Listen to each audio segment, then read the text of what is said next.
So if you want more power, let's get you chipping real close. All right, where I see players go off is they get a little quick in the transition.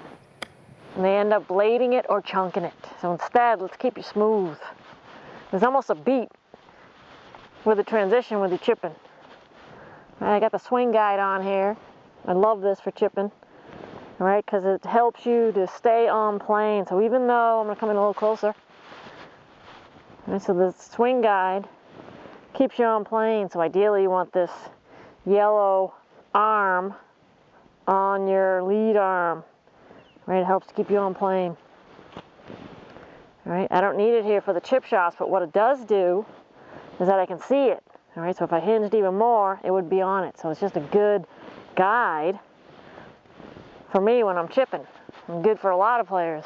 So it's just a smart way to use a training aid when you're practicing. So when you go out on the course, you can visualize the swing guide to help keep you on plane when you're out on the course. So a little beat as you transition. Right, that makes a world of difference with your chips. Right, players just get too fast, so you can see there was a little beat there.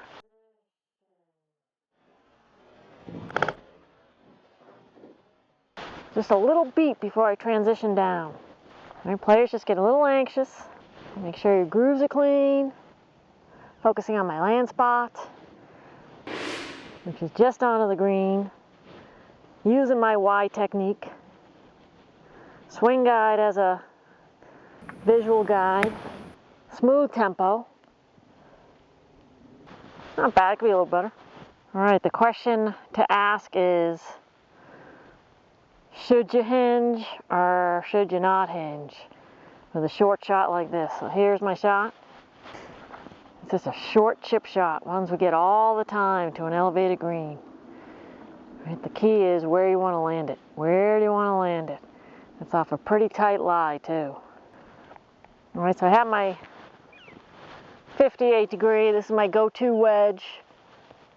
Players typically have their go-to wedge. I got my swing guide on, practicing my chipping. Now I'm going to go ahead and land it. No hinge. Just going to move this Y created by my hands, arms, and shoulders. So the arms of the Y shaft is the bottom of the Y, so a capital Y.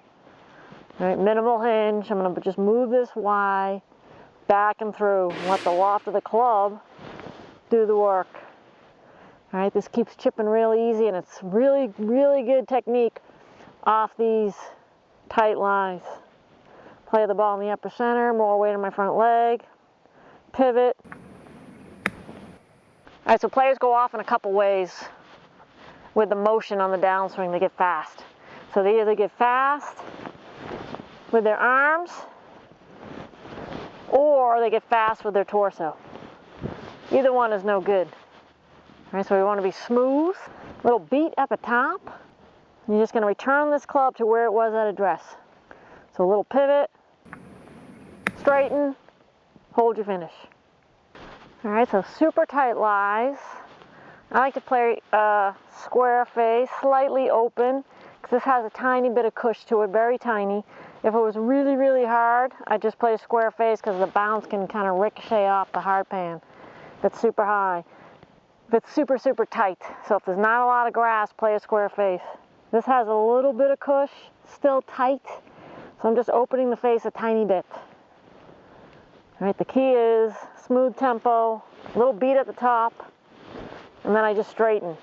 I'm essentially just returning this club right back to where it was at address, adding a little rotation as the icing on the cake. Keeps chipping real easy. Not adding a lot of hinge here. I'm letting the loft of the club do all the work. Focusing on my land spot. Smooth tempo. Holding my finish. And straighten. Return the club to where it was at address. That was fast. There was no beat in that one. That was just fast. So you can see the contrast on that one from the previous one. And that's where blades happen. Ah, that was way better. Hopefully you guys can see the difference on that, because that's what happens to people. They get super fast.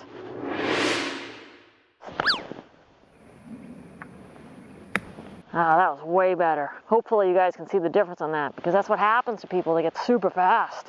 Right? That's why we practice. We have this nice feel and confidence, so that when we get out on the course, we don't get all anxious, because it's going on up here. That's why we get anxious. So nice and patient. More pars.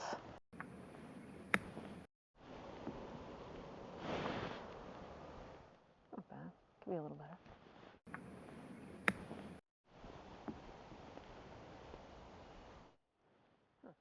All right, so pay attention when it lands. So those just rolled that way. All right, so I'm going to go ahead and aim more left. You got to pay attention to which way your ball rolls once it hits. So I'm creating a little bit of spin, so it's going to roll left to right. Pay attention to how much rollout you're getting. I'm going to go ahead and land it closer on. Much better.